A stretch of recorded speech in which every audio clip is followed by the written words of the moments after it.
It's been almost 50 years since humans have left Earth's orbit. The last time we were on the moon was in 1972, when the last Apollo mission, Apollo 17, returned back after 12 days. The kids of the Apollo era dreamt of one day going to the moon and even beyond. Those dreams unfortunately came to a halt in the last 50 years after the Apollo missions were canceled. Fortunately, we are going back to the moon, and for a long time now, with plans of a permanent base on the moon and then finally landing the first humans on Mars. The foundation of this will be laid by the Artemis program, and by the first 3 Artemis missions to be precise.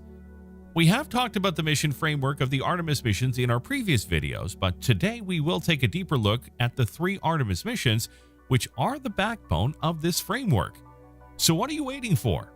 Get ready for the most in-depth analysis of the 3 Artemis missions.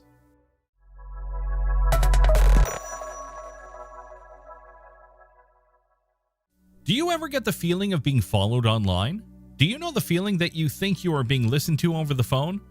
We present to you NordVPN, #1 choice for security. NordVPN provides the most transparent VPN online. It changes your IP address and channels your traffic through an encrypted tunnel, making you fully anonymous. NordVPN is available for all platforms: Windows, macOS, Android, Linux, iOS, and many more. Our payment methods include credit cards, PayPal, gift cards, and cryptocurrencies. Strengths: stronger data protection, unlimited access to all kinds of content. Change your VPN location and watch your favorite shows anywhere in the world. A great example is Peaky Blinders' new season, available only in the UK and BBC Player. Insane streaming and file sharing speed. Remove ads and saves mobile data. A brand new feature to desktop apps, threat protection. And it's going to take your digital security to the next level. Once you enable it on your NordVPN app, threat protection will guard your device against malicious websites, malware, trackers, and intrusive ads, even if you're not connected to a VPN server at the time. That's right, when you switch it on, it will stay on regardless of your VPN connection. It blocks dangerous websites that might potentially host malware, even if you click on a dangerous link by accident. It also scans every file you download, and it deletes the infected ones. We have an insane offer for our Insane Curiosity viewers. Sign up now to get an increased digital privacy for less than $2 a month. By clicking on the link, you get 4 extra months for free, meaning only $1.98 a month, a discount of 83% off, risk-free 30-day money-back guarantee, 24/7 live chat customer support. Make your VPN experience truly your own. Stay safe and do not let anyone intrude on your privacy. Back to our future on the moon now. The foundation for our return of humans to the moon is NASA's Deep Space Transportation System, the Orion spacecraft, SLS rocket, the HLS, and the EGS facilities that provide a modernized spacecraft. The Orion spacecraft is powered by a service module which will be provided by the European Space Agency and has been specifically designed for a crew of 4. The precursor mission to the 3 Artemis missions would be the first payload delivered to the lunar surface aboard the CLPS provider landers and the 13 CubeSats deployed from the SLS during Artemis 1 mission. Human exploration under the Artemis program will start with crewed flight tests of SLS and Orion of Artemis 2 missions in 2023. At the same time, NASA and its commercial HLS partners will conduct in-space testing of their entire hardware, software, and operating system required for the Artemis 3 mission in 2024. Let's take a look at each Artemis mission in detail. Artemis 1. The Artemis 1 mission will be the first launch of the Artemis mission. The SLS rocket will launch an uncrewed Orion spacecraft into orbit around the Earth, placing it on a path to travel 40,000 miles beyond the moon and a total of 280,000 miles from Earth before returning back. The successful launch of the Artemis 1 mission will be very crucial to demonstrate the performance of the SLS rocket and gather data during the flight path of the Orion spacecraft before its high-speed Earth re-entry. The high-speed lunar velocity re-entry is the ultimate goal and a necessary test of thermal efficiency as it enters Earth's atmosphere, heating about 5,000 degrees Fahrenheit, about half the temperature of the Sun, before it hits the Pacific. In this uncrewed configuration, the engineering equipment will fly instead of the astronaut. Instead of cockpit indicators and controls and life support systems that will fly in the first crewed flight, this first flight will carry the data collection tools needed to verify performance and compare predictable models with real flight data. Over a period of 4 to 6 weeks during the mission, Orion will travel 1.4 million miles before returning to Earth, breaking Apollo 13's record for the largest distance covered in a spacecraft designed for humans. The mission will also deploy 13 important CubeSats, out of which 5 of them will return lunar data and conduct scientific investigations. This will help us know more about working in deep space environments. The preparation of Artemis 1 is almost complete. The SLS rocket, comprising 4 RS-25 liquid rocket engines, 2 solid rocket boosters, the massive core stage, and the interim cryogenic propulsion stage, has already been rolled out to the launch pad 39B. The Orion spacecraft's first and maiden test flight, Exploration Flight Test 1, flew on December 5, 2014. The mission was 4.5 hours long and demonstrated important capabilities of the Orion spacecraft in high Earth orbit and tested the spacecraft's heat shield to the extent possible during re-entry into the Earth, proving the capsule's recovery system. Along with that, NASA has also completed a series of Orion parachute tests in September of 2018. In 2019, NASA further tested the launch abort system of the Orion spacecraft on a test mission known as Ascent Abort 2. If an emergency occurs during the launch abort system pulls Orion and its crew away from the rocket, landing it into the Atlantic. Artemis 2. Artemis 2 will be the first crewed flight of the Space Launch System, SLS, and the Orion spacecraft. It will send 4 astronauts to the lunar environment for the first time ever in 50 years. This will be the Apollo 8 moment of the Artemis generation, when astronauts aboard Orion will capture the full globe of Earth from afar. With a boost of confidence from the Artemis 1 mission and thousands of hours of flight and ground testing, the Artemis 2 crew will board Orion, sitting atop the SLS for a 10-day mission and set a record for the farthest human travel beyond the dark side of the moon. The crew will be launched on board Orion by the SLS rocket, and the capsule will perform 2 orbits around Earth before committing to the voyage to the moon. Orion will initially enter an initial insertion orbit at a height of 115 by 1800 miles, and the elliptical orbit will last around 90 minutes, with the perigee altered by the rocket's first fire of the interim cryogenic propulsion stage, ICPS.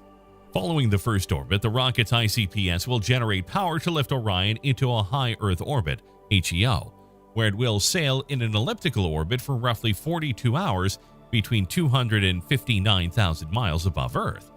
After reaching high Earth orbit, Orion will separate from the ICPS, and the expendable stage will have one final use for the crew, who will use it as a target for a proximity operations demonstration. The astronauts will steer Orion's flight route and orientation in manual mode during this exercise. To evaluate Orion's handling qualities, the crew will utilize onboard cameras and the view from the spacecraft windows to line up with the ICPS as they approach and back away from the stage. The demonstration will offer vital performance data and operational experience that cannot be obtained on the ground in preparation for key rendezvous, proximity operations, docking and undocking activities that will commence on Artemis 3. The Artemis 2 crew will travel 4,600 miles beyond the far side of the moon. From this point, they will be able to see the Earth and the moon from Orion's window. The crew will prepare for Earth entry, descent, and landing the day before they return home by pressurizing and testing the crew module propulsion systems and storing loose equipment before falling through Earth's atmosphere. They will don their pressurized spacesuits and buckle into their seats before the crew module separates from the European service module on entrance day. The Orion spacecraft will be flying at more than 25,000 miles per hour when it re-enters the Earth atmosphere, slowing it down to 325 miles per hour. Parachutes will next slow it down to roughly 20 miles per hour for splashdown, bringing a conclusion to a mission that will cover more than 620,000 miles, over 1 million kilometers. The recovery team will already be positioned at the target landing zone and will recover the crew from the Pacific Ocean. Artemis 3. Artemis 3 will be the conclusion of NASA's Deep Space Transportation System's extensive testing and more than 2 million miles in space during Artemis 1 and 2. Orion and its crew members will once again travel to the moon, but this time to make history by landing the first woman and the next man on the lunar surface. NASA is planning to minimize the number of systems involved in landing humans on the moon by 2024. The future lunar landers will use the Gateway as a staging point in lunar orbit for missions to the surface. The Gateway serves as a long-term staging location for human and robotic lunar missions. The orbiting station will allow for extended moon explorations and maybe numerous visits to the surface during a single Artemis mission. The Gateway to Surface operational system is similar to how a human Mars mission may operate, with the crew able to remain in orbit and deploy to the surface. Before the first human expeditions to Mars, it is critical to acquire operational trust in this system on the moon. But there is still one major question left out. Where will the Artemis 3 astronauts land? Well, the exact landing site hasn't been decided yet, and it depends on several factors, such as the launch date and specific science objectives. NASA is collaborating with the global science community to investigate various regions that provide key desired characteristics, such as access to significant sunlight, which provides minimal temperature variations and may be the only power source, continuous line of sight to Earth for mission support communications, mild grading and surface debris for safe landing and walking or roving mobility, and close proximity to permanently shadowed regions, some of which are thought to contain resources. NASA will collect even more surface data through science research as part of the CLPS effort, which will assist identify additional regions of interest for human exploration. For instance, investigation results from Viper, the robotic scout, may also offer valuable information for landing site decisions. The HLS will transport up to 220 pounds or 100 kilograms of research gear and equipment to the surface, with the intention of returning up to 87.5 pounds, 35 kilograms of samples. More supplies may be deposited on the surface before the crew arrives, depending on the results of an earlier test of the lander's descent stage. Furthermore, our CLPS suppliers may be utilized to transport pre-placed science instruments and equipment for our first human return team to use while exploring the lunar surface. Following the completion of this historic trip on the lunar surface, the crew will launch from the surface to rendezvous with Orion and their crewmates in lunar orbit. The team will prepare for the 3-day voyage back to Earth with their perfectly preserved moon samples. All of the 3 Artemis missions are very crucial for the successful return of humans to the moon. We will even see private companies joining the Human Landing Club in the future, but the foundation will be laid by these 3 missions. Each of the 3 missions is as important as the other. The Artemis missions will be one of the most ambitious missions for NASA in the last few decades. The stakes can never get higher. NASA has to not only land humans back to the moon by 2024, but also make it sustainable in the long term. So what do you think about the 3 Artemis missions? What generational change will it bring in young minds? Let us know in the comment section below. Also, there will be many more updates coming in the near future. The SLS is already sitting on the launch pad, so if you don't want to miss out on the upcoming updates of the Artemis missions, make sure you subscribe to our channel and press that bell notification.